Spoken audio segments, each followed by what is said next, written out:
करने वाले जनाब इमरान प्रताप भाई।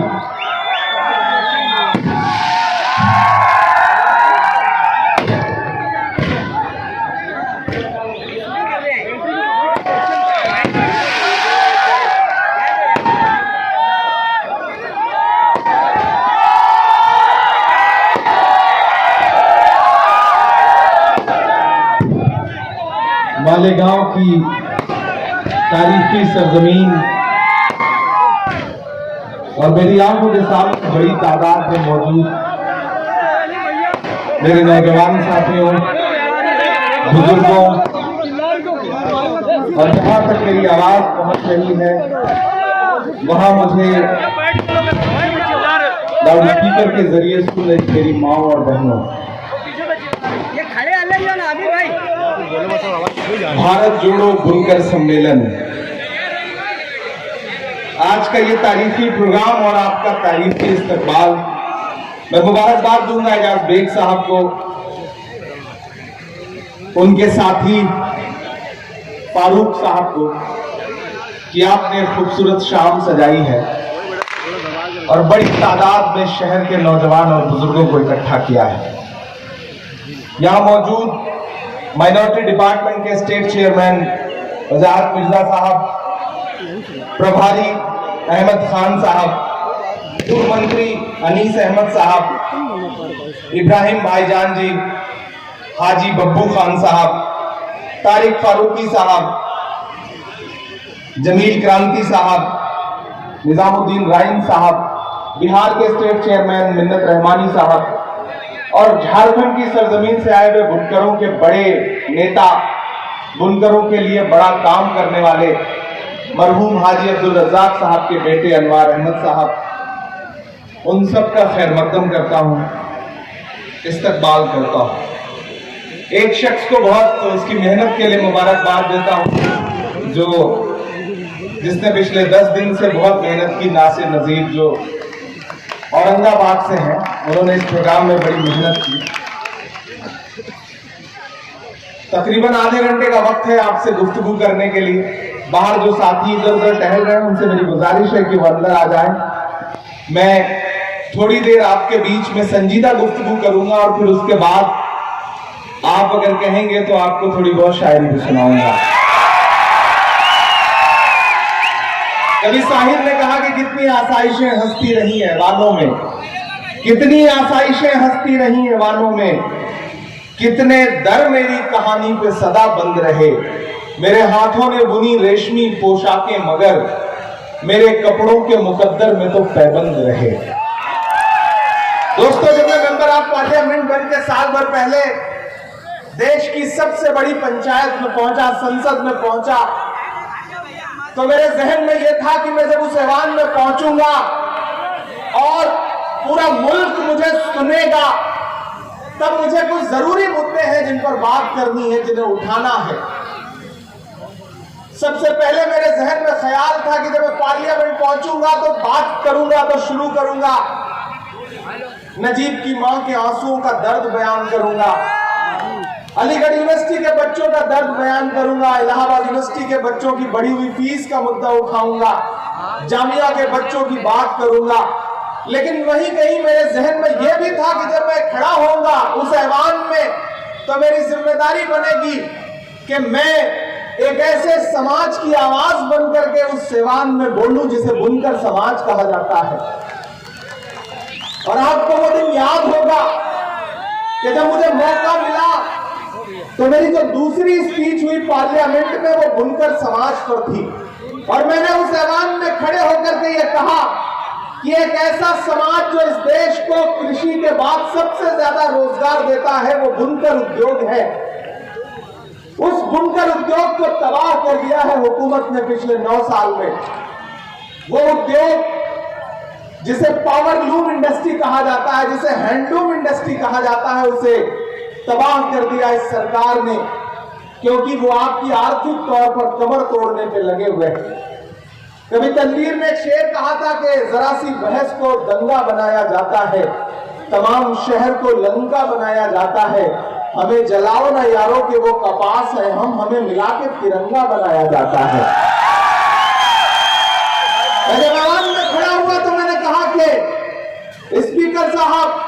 मैंने देखा है भिवंडी के लोगों का दर्द, मैंने देखा है मालेगांव के लोगों का दर्द, मैंने देखा है इचलकरंजी के लोगों का दर्द, मैंने देखा है मऊ, मुबारकपुर, बनारस के लोगों का दर्द, मैंने देखा है टांडा का बर्बाद होता हुआ बुनकर उद्योग, मैंने देखा है त्रिची, गुंटूर से लेकर के, रांची से लेकर के, भागलपुर से लेकर के हिंदुस्तान के अलग अलग शहरों में जहां यह बुनकर समाज बड़ी तादाद में मौजूद है, उसके उद्योग को किस तरह साजिश करके बर्बाद किया गया। जब यूपीए की हुकूमत थी, यानी कि कांग्रेस की हुकूमत थी, तो आपको 30% कैपिटल सब्सिडी दी जाती थी, लेकिन भाजपा की सरकार आई तो उसने सब्सिडी घटा करके 10% कर दी और पिछले कई महीनों से वो भी मिलना बंद हो गई है। जब मैं पढ़ रहा था इस उद्योग के बारे में तो मुझे यह पता चला कि आप अपनी उंगलियों के हुनर से सिर्फ धागे से धागा नहीं जोड़ते हैं, आपने रिश्तों की भी एक डोर बांध रखी है आपस में, और हमारी जिम्मेदारी बनती है कि हम आपके बीच में आए और आपसे गुफ्तगू करें। मैं माइनॉरिटी डिपार्टमेंट का अक़लियती शोबे का नेशनल चेयरमैन हूं, तो मैंने ये सोचा, मैंने ये प्लान किया कि मैं हिंदुस्तान के हर उस शहर में जाऊंगा जहां बुनकर समाज बड़ी तादाद में रहता है और उसका दर्द सुनूंगा और उसे फिर पलट करके जा करके हुकूमत से लड़ करके आपके लिए आवाज उठाऊंगा। जब हमने ये प्रोग्राम शुरू किया तो पहला प्रोग्राम हमने रांची में किया। अनवार साहब यहाँ मौजूद हैं, कई हजार बुनकर समाज के लोग आए और उन्होंने अपना दर्द बयान किया, अपनी बातें की, और फिर आज मैं आपके बीच में खड़ा हूं। कोई खुशबू न कोई फूल न कोई रौनक, उस पे कांटों की जहालत नहीं देखी जाती।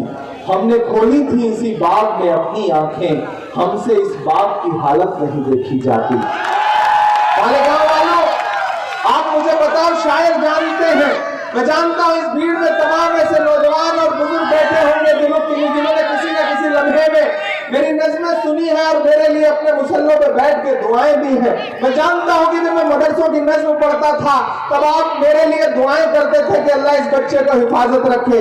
मैं जानता हूं कि जब मैं नजीब की मां के आंसुओं को नज़्म बनाता था तो आप भी मेरे साथ रोते थे। जब मैं फलस्तीन पर नज़्म पढ़ता था तो आप भी मेरे साथ गुनगुनाते थे। जब मैं कश्मीर पे नज़्म पढ़ता था तो मैं जानता हूं कि आप भी मेरे साथ दुआएं करते थे कि इन सब मसलों का कोई हल निकले।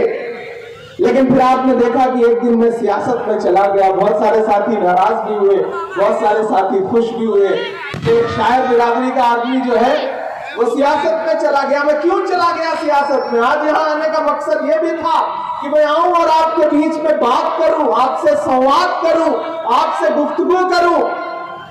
मुझे याद है कि मैं 2017 में जब पहली बार राहुल गांधी जी से मिला तो 2-3 मुलाकातों के बाद उन्होंने मुझसे एक बात कही। उन्होंने कहा कि इमरान, तुम अक़लियतों के मसले पर नज़्में पढ़ते हो, लेकिन कभी सोचा है कि इन मसलों के हल कैसे निकलेंगे, या हमेशा सारी जिंदगी नज़्में ही पढ़ते रहोगे? तो मैंने कहा नहीं, मैं चाहता हूं कि हल निकले, लेकिन कैसे निकलेगा आप बताइए, इसीलिए तो मैं आपसे बात करने आया हूं कि हल निकले।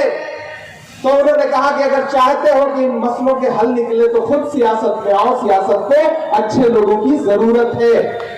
मैंने उनकी बात पे आमीन कहा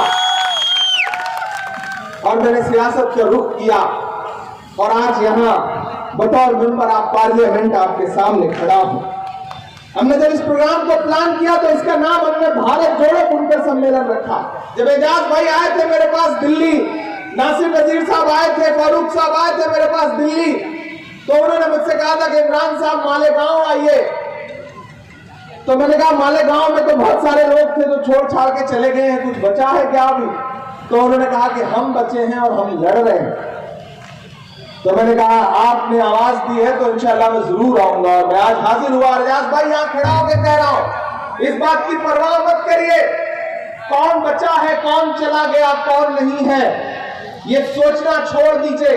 आज आपके सामने जो हजारों की आवाम बैठी है, ये दरअसल मुद्दों पर अगर आपके साथ खड़ी है तो इनसे बड़ा कोई साथी नहीं हो सकता। मेरे भाई, भारत जोड़ो यात्रा चली कन्याकुमारी से कश्मीर तक। मैं राहुल गांधी के कंधे से कंधा मिलाकर के चल रहा था।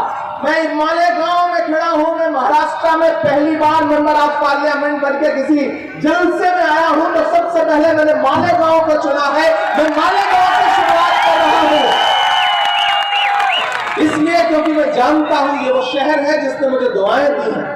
भले ही यहाँ मुशायरों में कम आया, शायद एक आध बार ही आया, लेकिन ये अदब को मोहब्बत करने वाला शहर है, अदब को पालने और पोसने वाला शहर है।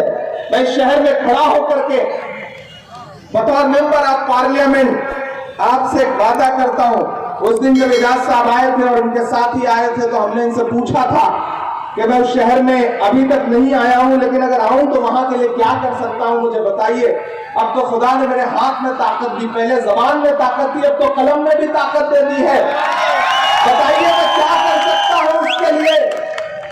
तो उन्होंने कहा था कि इमरान साहब दो बड़ी शख्सियतें गुजरी हैं उस शहर से, काजी अब्दुल अहद अजहरी साहब और हाफिज साजिद हुसैन अशरफी साहब।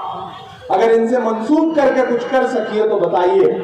तो मैंने एजाज साहब से उस दिन वादा किया था कि आप लोग कॉर्पोरेशन से जमीन तलाशिए, मैं वादा करता हूं कि मैं अपने फंड से एक शानदार लाइब्रेरी इन दोनों के नाम से मंसूब करके मालेगांव में बनाऊंगा।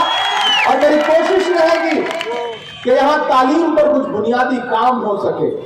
लोग आएंगे जाएंगे, वो सब परवाह छोड़ दीजिए, मैं कुछ बुनियादी काम के लिए, तमाम सियासी रहनुमा आपके बीच में आते होंगे तो आपसे कहते होंगे कि आप हमारे साथ खड़े होइए तब हम आपकी लड़ाई लड़ेंगे। लेकिन मैं यहाँ खड़ा होकर अगर ऐलान कह सकता हूँ कि मैं वो आदमी हूँ कि जिसने पहले देश की पार्लियामेंट में खड़े होकर के बुनकरों की आवाज उठाई, उसके बाद बुनकरों के बीच में आकर के कह रहा है कि मैं आपसे बातचीत करने आया हूँ, मुझे अपने मसले बताइए, मैं आपके लिए खड़ा हूँ।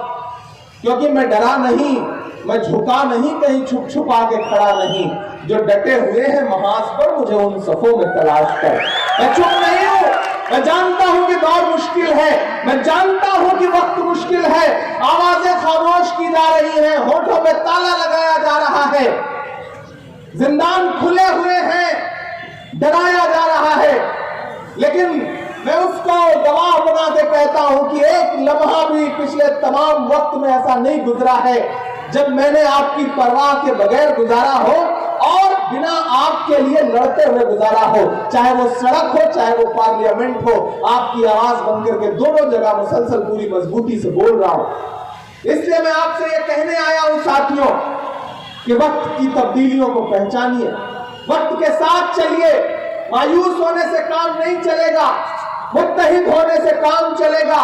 इन दिनों जब मैं कभी सोचता हूं तो मैं मौलाना आजाद को अक्सर याद करता हूं और उनका जामा मस्जिद की सीढ़ियों पर दिया गया वो तारीखी भाषण भी याद करता हूं, जब उन्होंने वहां खड़े होकर के ये कहा था कि अजीजों, तब्दीलियों के साथ चलो, घबराओ मत, ये मुल्क तुम्हारा है, ये मुल्क हमारा है और इसकी तकदीर के बुनियादी फैसले तुम्हारी आवाज के बिना अधूरे रहेंगे। मैं अक्सर इसे याद करता हूं और ये सोचता हूं कि एक ऐसे वक्त में जब लोगों में कहीं ना कहीं एक डर है, लोगों को लगता है कि आईन को पामाल किया जा रहा है, जमहूरियत को कुचला जा रहा है, ऐसे वक्त में हमें मुत्तहिद होकर के, एकजुट होकर के खड़े होने की जरूरत है। और इसी कोशिश के लिए राहुल गांधी ने कन्याकुमारी से कश्मीर तक भारत जोड़ो यात्रा शुरू की। क्यों शुरू की भारत जोड़ो यात्रा? 4000 किलोमीटर पैदल, 4000 किलोमीटर का मतलब समझते हैं आप? 4000 किलोमीटर पैदल, हर दिन 25 किलोमीटर मुसलसल 4.5-5 महीने वो शख्स चलता रहा, लाखों का हुजूम लेकर के। क्यों चलता रहा?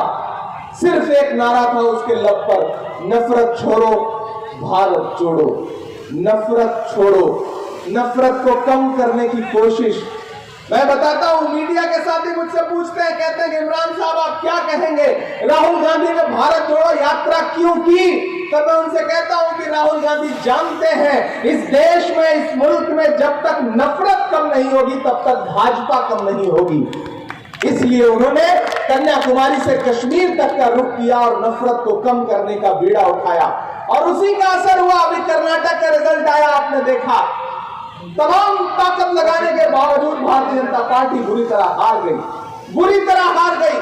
प्रधानमंत्री रोड शो पर रोड शो करते रहे, अपने मेयार से नीचे जाके भाषण देते रहे, होम मिनिस्टर भाषण देते रहे, पूरी भाजपा भाषण देती रही, लेकिन रिजल्ट क्या निकला?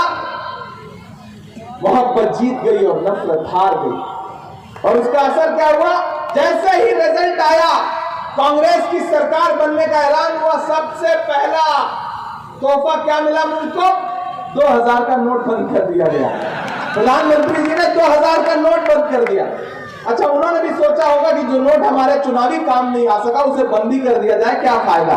तो उन्होंने 2000 की नोट बंद कर दी। ये कह दिया कि ये नोट जो है अब आप बदलवा सकते हैं लेकिन चलेगा नहीं। तो इसका मतलब अब नोट की हालत बिल्कुल 2000 के नोट की हालत बिल्कुल अडवाणी जी जैसी हो गई है कि ये चलन में तो रहेगी लेकिन इसका कोई असर नहीं रहेगा। 2000 की नोट बंद कर दी उन्होंने। उसके बाद इमेज मेकओवर के लिए दुनिया के अलग अलग मुल्कों में अभी घूम करके वापस लौटे मेरे भाई। बेटी बचाओ बेटी पढ़ाओ का नारा देने वाली हुकूमत, बहुत हुई महंगाई की मार, अब की बार मोदी सरकार का नारा देने वाली हुकूमत। मैं महाराष्ट्र में खड़ा होकर के कह रहा हूं, 3 बड़े सूबे थे जहां जमहूरियत को लूट करके सरकार बनाई गई थी। एक था मध्य प्रदेश, एक था कर्नाटक और एक है महाराष्ट्र। कर्नाटक का रिजल्ट आपके सामने है। आने वाले दिनों में मध्य प्रदेश में इलेक्शन होगा तो वहां का रिजल्ट कर्नाटक से भी शानदार होगा। और जिस दिन महाराष्ट्र में इलेक्शन होगा तो महाराष्ट्र ही नहीं बल्कि पूरा मुल्क देखेगा कि इस महाराष्ट्र में जिन्होंने जमहूरियत को लूट करके महाविकास अघाड़ी की सरकार गिराई है, वो देखेंगे कि उनकी जमानतें जब्त होंगी और उनका कोई पूछने वाला नहीं होगा ये यहाँ पे खड़ा होकर के कैसे जा रहा हुआ।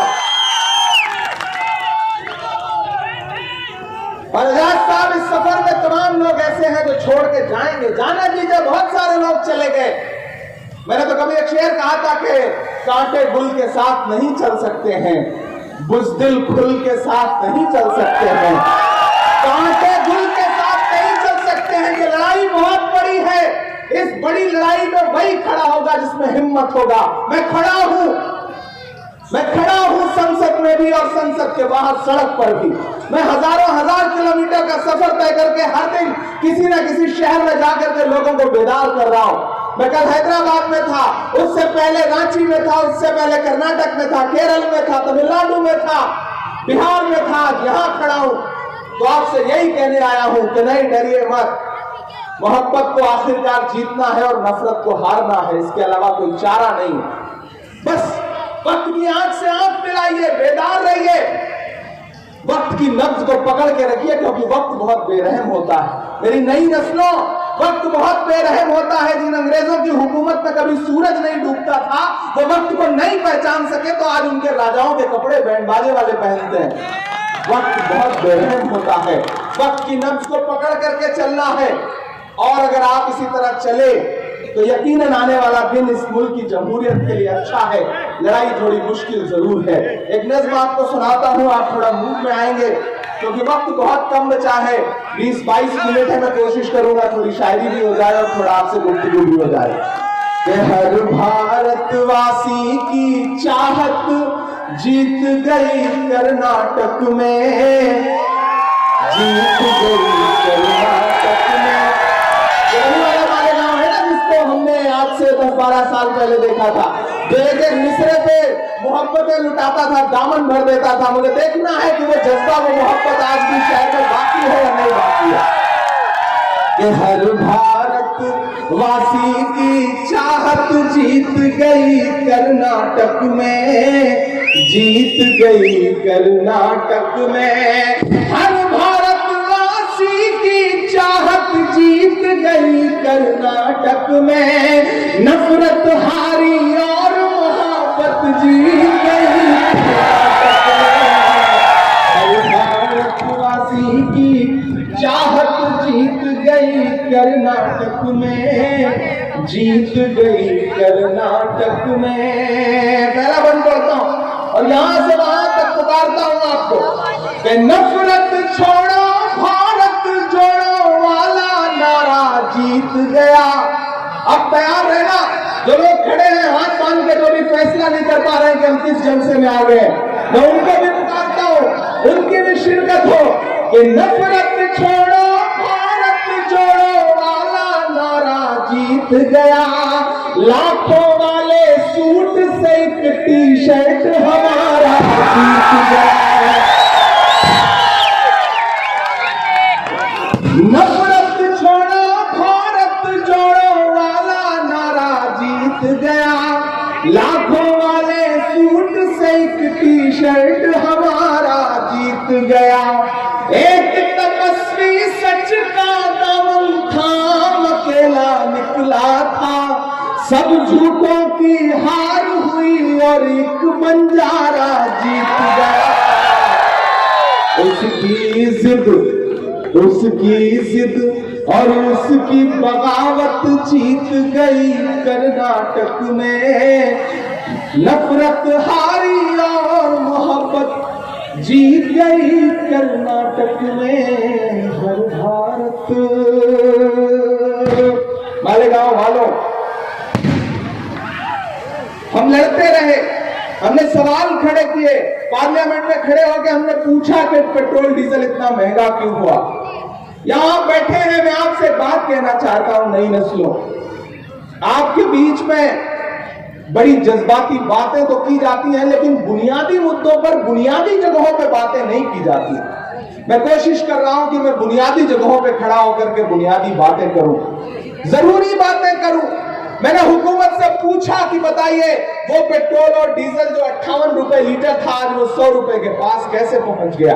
मैंने उनसे पूछा कि आटा, चावल, दूध, दही, छाछ, पनीर, लस्सी, हर चीज पर जीएसटी। फिल्मों को टैक्स फ्री करने वाली हुकूमत बताए कि फिल्में तो टैक्स फ्री कर देते हो, लेकिन टैक्स कफन पर क्यों लेते हो। कफन से टैक्स वसूलने वाली सरकार के पास फिल्में टैक्स फ्री करने के लिए पैसा है। तब इमरान खड़ा होकर के एक नज़्म आपको और सुनाता है कि कहां सोया है चौकीदार।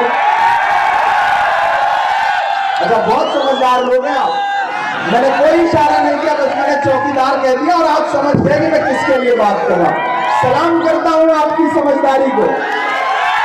समझ रहे हैं आप, मैं जहां मैं कह रहा हूं, कहां सोया है चौकीदार, कहां सोया है चौकीदार, कहां सोया है चौकीदार, कहां सोया है चौकीदार। पेट्रोल और डीजल की कीमत रही सेंचुरी मार, कहां सोया है चौकीदार, कहां सोया है चौकीदार। कि चाय बेचने वाला पूरा भारत बेच रहा है। ऐसे काम नहीं चलेगा। उधर जो पीछे लोग स्क्रीन पे देख रहे हैं, मुझे उनकी भी बेदारी मिलनी चाहिए, उनका भी जोश, उनका भी जज्बा मुझे दिखाई पड़ना चाहिए कि चाय बेचने वाला पूरा भारत बेच रहा है। इसी काम में हासिल से महारत बेच रहा है। कि रेल बिक गई, तेल बिक गया, बिका हवाई अड्डा, सब कुछ बिकता देख के खुश है अपने जेपी नड्डा। जनता महंगाई की मारी करती हाहाकार, कहां सोया है चौकीदार, कहां सोया है चौकीदार। मालेगांव वालों, बस एक बहुत 2-3 छोटी आपसे बातचीत, वक्त कम है, और आखिर में एक नज़्म जो मेरे दिल के बहुत करीब है उसे सुना करके इस महफिल को, जी मदरसा भी सुनाऊंगा, फलस्तीन भी सुना दूंगा, सब सुना दूंगा, लाल किला भी सुना दूंगा। मैं जानता हूं कि आप बहुत मोहब्बत वाले लोग हैं और आपको बहुत सारी नज़में याद है। मुझे खुशी इस बात की है कि ये वो शहर है जहां मोहब्बतें लोगों के जहन में हैं।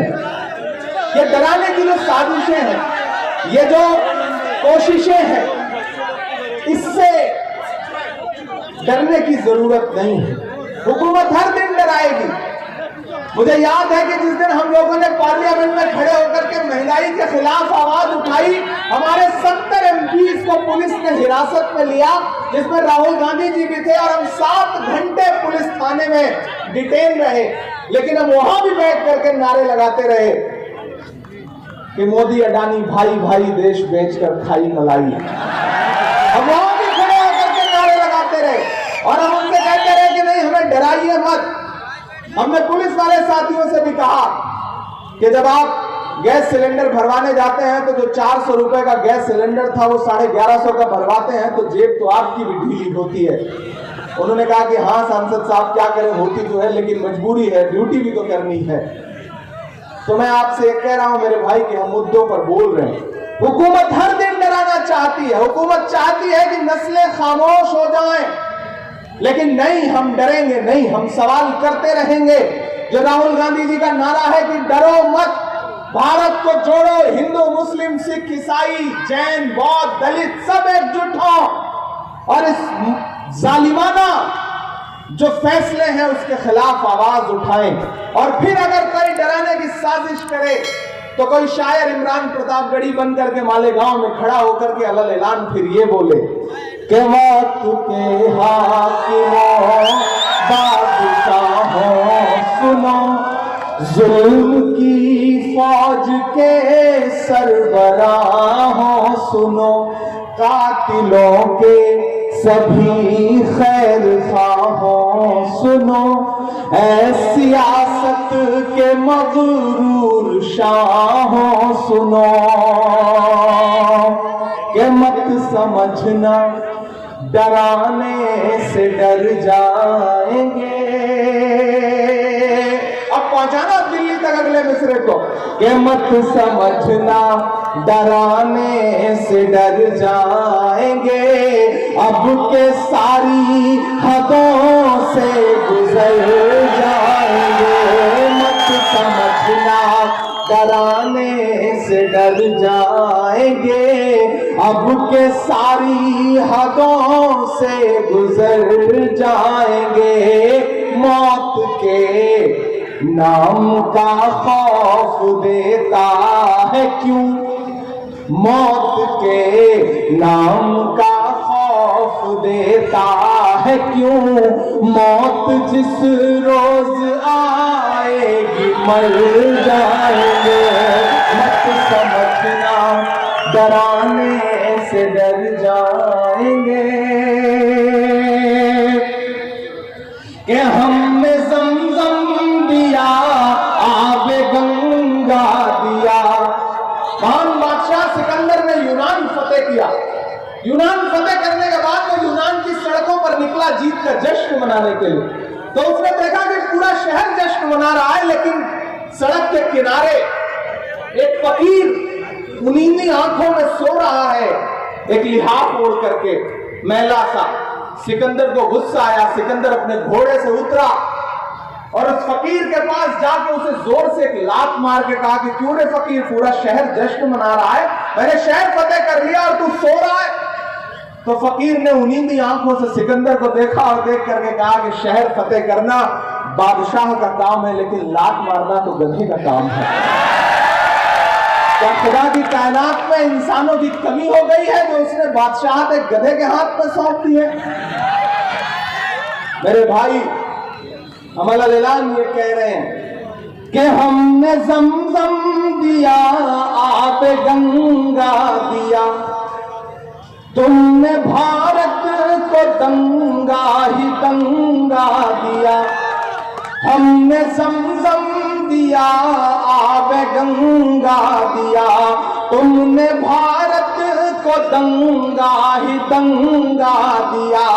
तुमने एक रंग के ख्वाब देखे मगर, अब कसम है कि घाट को जाना चाहिए जो अगला मिसरा है वो पूरे हिंदुस्तान में, कि हमने ज़मज़म दिया, आब गंगा दिया, तुमने भारत को दंगा ही दंगा दिया। तुमने एक रंग के ख्वाब देखे मगर, हमने हिंदुस्तान को तिरंगा दिया। ये तिरंगा बदन पर लपेटे हुए, ये तिरंगा बदन पर लपेटे हुए, एक दिन इस जमीन में उतर जाएंगे। मत समझना डराने से डर जाएंगे, अब क्या सारी हदों से गुजर जाएंगे। मालेगांव वालों, मेरी नई नस्लों, आप बहुत जोशीले लोग हैं, बहुत जज्बाती लोग हैं, बहुत अच्छे लोग हैं, बहुत भोले लोग हैं। मैं आपसे एक बात कहने आया हूं कि मैं जिस मिशन को लेकर के चल रहा हूं, जो राहुल गांधी जी का नारा है भारत जोड़ने का, मैं उस मिशन पे शहर दर शहर अपनी नींदें कुर्बान करके, आपकी मोहब्बतों ने मुझे सब कुछ दिया था, शोहरत, मोहब्बत, दौलत, सब कुछ दिया था, लेकिन मैं सब कुछ एक किनारे रख करके अगर शहर दर शहर जा रहा हूं, आपको बेदार कर रहा हूं, एकजुट करने की कोशिश कर रहा हूं, तो मेरे मकसद को समझिएगा। मेरा मकसद बहुत बड़ा है। आपके बीच में लोग आएंगे, आपको लंबी लंबी तकरीरें करेंगे और ये कहेंगे कि कांग्रेस तो ऐसी, कांग्रेस तो वैसी। कांग्रेस ने आपके लिए किया क्या? ये कहा जाता है, यहाँ कांग्रेस के तमाम लोग बैठे हैं, एक सवाल आपके सामने तकरीरों में उछाला जाता है कि आखिर कांग्रेस ने आपके लिए किया क्या? मैं बताता हूँ क्या किया। मैं मालेगांव में खड़ा हूँ, मैं जानता हूँ यहाँ से उठी हुई सदाएं पूरे हिंदुस्तान में जाती हैं, क्योंकि मेरी आंखों के सामने जो लोग बैठे हैं ये सिर्फ मालेगांव के नहीं है, इनके अंदर एक हिंदुस्तान है। इसी शहर में, पूरे शहर में एक अलग हिंदुस्तान जो बड़ा खूबसूरत और मोहब्बतों वाला है, प्यार वाला है, क्योंकि पूरे हिंदुस्तान के लोग इस शहर में आके बसे, तब मालेगांव बनता है। मैं बताता हूं क्या दिया मेरे भाई। अगर आपसे कोई ये कहे कि बताओ कांग्रेस के अक़लियतों को दिया क्या है, तो पलट के उससे कह देना कि वो कांग्रेस ही है जिसने डॉक्टर जाकिर हुसैन को इस देश का राष्ट्रपति बनाया। वो कांग्रेस ही है एजाज साहब, वो कांग्रेस ही है जिसने फखरुद्दीन अली अहमद साहब को इस देश का राष्ट्रपति बनाया। वो कांग्रेस ही है जिसने ज्ञानी जैन सिंह साहब को इस देश का राष्ट्रपति बनाया। वो कांग्रेस ही है जिसने मौलाना अबुल कलाम आजाद साहब को आगे बढ़ के अपने सीने से लगाया और उन्हें इस देश का पहला शिक्षा मंत्री बनाया। वो कांग्रेस ही है जिसने सैयदा अनवरा तैमूर को असम का मुख्यमंत्री बनाया। वो कांग्रेस ही है जिसने बरकतुल्लाह साहब को राजस्थान का मुख्यमंत्री बनाया। वो कांग्रेस ही है जिसने अब्दुल गफूर साहब को बिहार का मुख्यमंत्री बनाया। वो कांग्रेस ही है जिसने अब्दुल रहमान अंतुले साहब को महाराष्ट्र का मुख्यमंत्री बनाया। वो कांग्रेस ही है जिसने गुलाम नबी आजाद को कश्मीर का मुख्यमंत्री बनाया। वो कांग्रेस ही है जिसने ए के एंटनी साहब को इस देश का रक्षा मंत्री बनाया। वो कांग्रेस ही है जिसने सलमान खुर्शीद साहब को, के रहमान साहब को, डॉक्टर शकील साहब को इस देश का कैबिनेट मंत्री बनाया। और तो और वो कांग्रेस ही है कि एक वक्त जब लोग आपकी परछाइयों से बचने की कोशिश कर रहे थे, तो मेरे जैसी एक आवाज को जो अलग ऐलान आपके लिए बोलती है, उसे उठाया और इस देश की सबसे बड़ी पंचायत में, राज्यसभा में ले जाकर के बिठा दिया और कहा कि बोलो, अपनी आवाज बुलंद करो। वो कांग्रेस ही है जिसने एक दिन बहुत खामोश से रहने वाले डॉक्टर मनमोहन सिंह साहब को इस देश का प्रधानमंत्री बनाया। तो कोई अगर आपसे ये कहे कि क्या दिया है, तो पलट के जवाब दे देना।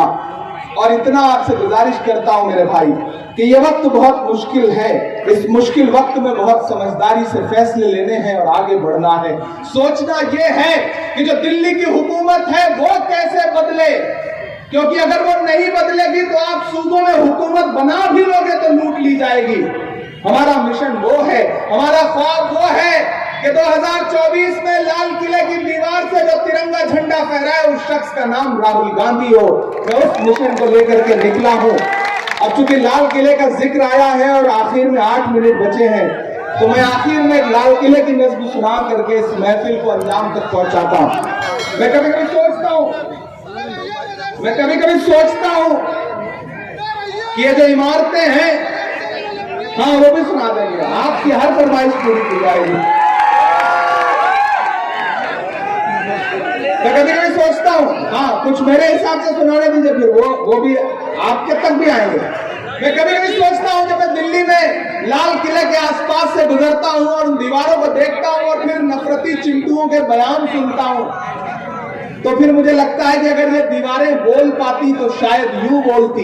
जब मैं कभी कभी सुनता हूं कि कोई एक आवाज उठ के आती है, कहती है कि लाल किले का भी नाम बदल दो, तो मुझे लगता है कि लाल किला अगर बोल पाता तो शायद यूं बोलता कि मैं लाल किला हूं। मैं खामोशी से नहीं पढ़ूंगा इस नज़्म को। मैं चाहता हूं कि आपकी तालियों के शोर में पूरा हिंदुस्तान सुने इस नज़्म को। मैं लाल किला हूं, मैं लाल किला हूं,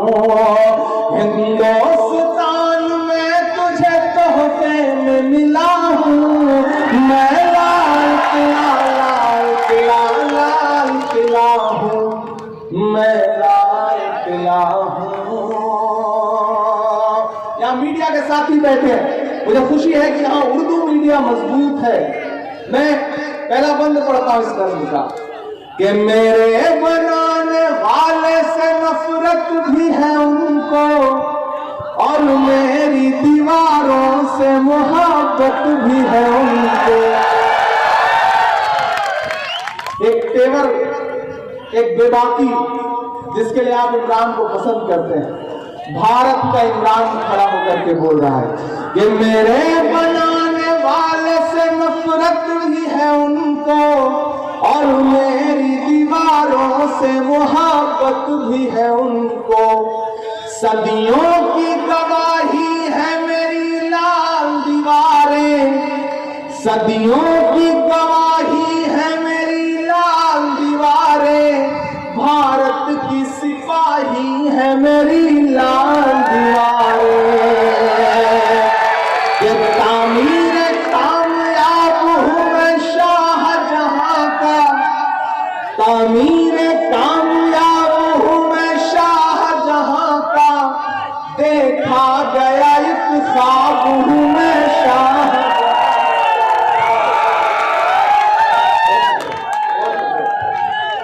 तामीर कामयाब हूं मैं शाहजहां का, देखा गया एक ख्वाब हूं मैं शाहजहां का। तारीख के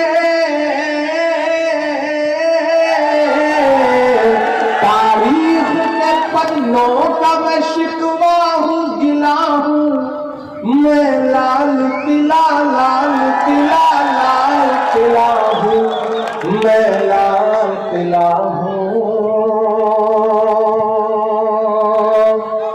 अब लाल किले की दीवारें और मेरा एक बंद कि नेहरू के ख्यालों का निगहबान रहा हूं मैं, लाल बहादुर का भी अरमान रहा हूं। राजीव अटल सबके हूं अल्फाज समेटे, खामोश समन मोहनी अंदाज समेटे। मैं इंदिरा के जज्बे सा फौलाद रहूंगा। अब तैयार रहना अगले मिसरे पे। मैं इंदिरा के जज्बे सा फौलाद रहूंगा, आबाद था आबाद हुआ, आबाद रहूंगा। मैं इंदिरा के जज्बे सा फौलाद रहूंगा, आबाद था आबाद हुआ, आबाद रहूंगा। मैं हिंद के हर शख्स की चाहत का सिला हूं मैं, लाल किला लाल किला लाल किला हूं। और आखिरी बंद सुनना इस नज्म का और तैयार रहना कि बेशर्म सियासत की मैं तहरीर नहीं हूं। अगर आपको लगे कि ये सिर्फ इमरान बोल सकता है तो मेरी हिम्मत के लिए मुझे दुआएं देना। मोहब्बत कौन करता है, सियासत कौन करता है, मुझे मालूम है मेरी हिफाजत कौन करता है। हमने लाज रखी है बुजुर्गों की यहाँ मरना, सभी टुकड़ों पर पलते हैं, बगावत कौन करता है। बगावत करता हूं कि बेशर्म सियासत की मैं तहरीर नहीं हूं, सुन ले हुकूमत तेरी जागीर नहीं हूं। नफरत के समंदर में मैं खो ही नहीं सकता। ये जो बनाने की कोशिशें कर रहे हैं उनके नाम है ये मिसरे, सुनिएगा कि नफरत के समंदर में मैं खो ही नहीं सकता, मैं एक किसी रंग का हो ही नहीं सकता। और अब तैयार रहना मालेगांव वालों, पीछे तक जहां तक मेरी सभाएं पहुंच रही हैं कि नफरत के समंदर में मैं खो ही नहीं सकता, मैं एक किसी रंग का हो ही नहीं सकता। अंदाज मेरा मस्त मलंगा ही रहेगा। काफी है कि दाद मिले मुझे मालेगांव में कि अंदाज मेरा मस्त मलंगा ही रहेगा, गुंबद पे सदा मेरे तिरंगा ही रहेगा। और अब चाहिए, क्योंकि अब इमरान बोल रहा है कि अंदाज मेरा मस्त मलंगा ही रहेगा, गुंबद पे सदा मेरे तिरंगा ही रहेगा। वो फूल हूँ, वो फूल हूँ जो खार की छाती पे खिला हूँ, मैं लाल किला लाल किला लाल किला हूँ, मैं लाल किला हूँ। आखिर में आपसे इतना कहना है मेरे भाई, यहाँ एजाज बैठे हैं, फारूक साहब बैठे हैं, नासिर ने बहुत मेहनत की है, और पूरा, चूंकि मैं माइनॉरिटी डिपार्टमेंट का नेशनल चेयरमैन हूं, तो आपसे ये कह रहा हूं, हाँ शायरी तो सुनिएगा ही, पहले जो कह रहा हूं वो भी सुनिए। एक वादा आपसे मैं कर रहा हूं, आपकी दुआओं में मैं यूं ही नहीं पहुंच गया पार्लियामेंट, यूं ही कोई मुझे गुमनाम से प्रतापगढ़ से उठा करके लेकर के पार्लियामेंट में नहीं बिठा गया। उसका कारण है, मैं जानता हूं कि आपने अपने मासूम लम्हों में मेरे लिए दुआएं की हैं, तो आपकी वजह से, आपकी मोहब्बतों की वजह से इमरान जो है वो खासदार बना, मेंबर ऑफ पार्लियामेंट बना। यहां खड़ा होकर के एक बात आपसे कह रहा हूं, कभी मत सोचिएगा कि आप आवाज देंगे तो मैं लब्बैक कहता हुआ आपके पास नहीं आऊंगा। आप बुला करके देखिएगा, आपके मुद्दों पे जब लड़ने की बात आएगी तो जरूरत पड़ेगी तो यहां की हुकूमत से भी लड़ूंगा, दिल्ली की भी हुकूमत से लड़ूंगा, और जरूरत पड़ी तो अपनों से भी लड़ूंगा। सियासत मेरा पेशा नहीं है, सियासत मेरी मजबूरी नहीं है, सियासत जरूरी थी इसलिए सियासत में हूं। जिस दिन मुझे लगेगा कि सियासत ने मेरे कदमों में बेड़ियां डाल दी है, उस दिन सियासत छोड़ दूंगा और जो शायरी करता था वो शायरी करता रहूंगा। लेकिन आपसे वादा कर रहा हूं, क्योंकि वक्त की नजाकत है, वक्त की जरूरत है, वक्त की मांग है, इसलिए वहां खड़ा हूं। और मेरे तमाम साथी इस बात के गवाह हैं कि मैं आपके लिए कल भी लड़ रहा था, जब मेरे जबान में और मेरे कलम में ताकत थी। आज स्टैम्प भी मिल गया है, मोहर भी मिल गई है, तो उसके जरिए भी लड़ रहा हूं। मालेगांव वालों, हमें ताकत दीजिए, उस राहुल गांधी को ताकत दीजिए जो आरएसएस की विचारधारा के खिलाफ पूरे मुल्क में अकेला नेता है जो लड़ रहा है, और उसके कंधे से कंधा मिलाकर के खड़ा होकर के मैं उसे देख रहा हूं, उसके कदम से कदम मिलाकर चल रहा हूं। अगर इस मुल्क में नफरतें कम होंगी तो फायदा किसका है? आपको ये बात समझने की जरूरत है, ये बात आपको समझाने के लिए आया हूं। मुत्तहिद होइए, और अगर कोई शिकवा भी है, कोई गिला भी है, तो कांग्रेस आपका पुराना घर है। अगर पुराना घर छोड़ करके आप निकले और कहीं गए कुछ बेहतर की तलाश में, तो मिला तो कुछ बेहतर नहीं है, ये सच्चाई, तो फिर पलट आओ। आपके जख्मों पर मरहम लगाने के लिए आपका भाई, आपका बेटा है। और नहीं, जिस दिन मुतमईन मत होना, उस दिन मेरा गिरेबान पकड़ लेना और कहना कि इमरान तुमने कहा था, तुम्हारे कहने पे हम वापस लौटे थे। तो मैं आपसे वादा करता हूं कि आपको मायूस नहीं करूंगा। उठा के देख लेना, जितनी मेरी छोटी सी जिंदगी है, इस जिंदगी में मैंने कभी पीठ दिखाना नहीं सीखा है। मैं लड़ता रहा हूं अपनी पूरी ताकत के साथ, अपनी पूरी मोहब्बत के साथ। आप पर जब भी कहीं सवाल खड़ा हुआ है, मैं बोलता रहा हूं, वक्त के हाकिम की आंख से आंख मिलाकर के पार्लियामेंट में खड़ा होकर के भी बोल रहा हूं मुसलसल। तो मैं आपसे गुजारिश कर रहा हूं कि इस लड़ाई में हमारा साथ दीजिए, जमहूरियत को बचाइए, आईन को बचाइए, कांग्रेस के साथ खड़े होइए। कुछ लोग हैं जो चाहते हैं कि मुल्क जो है वो नाथूराम गोडसे की विचारधारा से चलेगा, लेकिन हम कह रहे हैं कि ये मुल्क महात्मा गांधी की विचारधारा से चलेगा, मौलाना आजाद के सपनों से चलेगा, पंडित जवाहरलाल नेहरू के उसूलों से चलेगा, और राहुल गांधी जो इन दिनों मेहनत कर रहे हैं उस मेहनत से चलेगा। ये किसने कहा आपसे आंधी के साथ हूं? मैं गोडसे के दौर में गांधी के साथ हूं। इसलिए मालेगांव आकर के आपसे अपील कर रहा हूं। और मेरे बुनकर भाइयों, मैं जानता हूं कि आपके उद्योग को तबाह किया जा रहा है सरकारी शहर पर। मैं यहां के बाद अभी भिवंडी जाऊंगा, मैं चलकरंजी भी जाऊंगा, मैं बनारस भी जाऊंगा, मऊ भी जाऊंगा, मुबारकपुर भी जाऊंगा, भागलपुर भी जाऊंगा, रांची होके आ चुका, मैं गुंटूर भी जाऊंगा, मैं त्रिची भी जाऊंगा। मैं हिंदुस्तान के हर शहर में जाऊंगा, मैं मवाना में भी जाकर के बुनकरों से बातचीत करूंगा, उनका दर्द साझा करूंगा। मैं कल सुबह यहाँ एक पावर लूम में भी जाऊंगा और वहां लोगों से मुलाकात करूंगा। मैं सिर्फ यहाँ तकरीरें करने नहीं आया हूं, मैं कल भी रहूंगा, आपसे मुलाकात करूंगा, अलग अलग डेलीगेशन से मुलाकात करूंगा और आपको यह एहसास दिलाऊंगा कि मैं नेताओं जैसा नेता नहीं हूं। मैं पहले आपका बेटा हूं, आपका भाई हूं, बाद में नेता हूं। एक बार फिर से, चूंकि वक्त की पाबंदियां हैं, पूरे प्रशासन का बहुत शुक्रिया कि उन्होंने बहुत सहयोग किया इस प्रोग्राम में। आपका बहुत शुक्रिया कि आप बड़ी तादाद में यहाँ पर आए। मैं आज चूंकि एक सियासी प्रोग्राम में आया हूं, जल्दी ही मैं एजाज से और फारूक से कहूंगा कि कोई एक मुशायरा करिए, पूरी रात चले। मुझे मालेगांव के तमाम शोरा हैं, उनको भी सुनना है। मैं चाहता हूं कि मैं बैठ करके उनको सुनूं, जिनके साथ हमने बारहा बहुत से मुशायरे पढ़े हैं। तो हम अपने शायर दोस्तों को भी यहां से याद करते हुए ये कह रहे हैं कि आपकी मोहब्बतों का एक बार फिर से बहुत सारा शुक्रिया। बहुत शुक्रिया।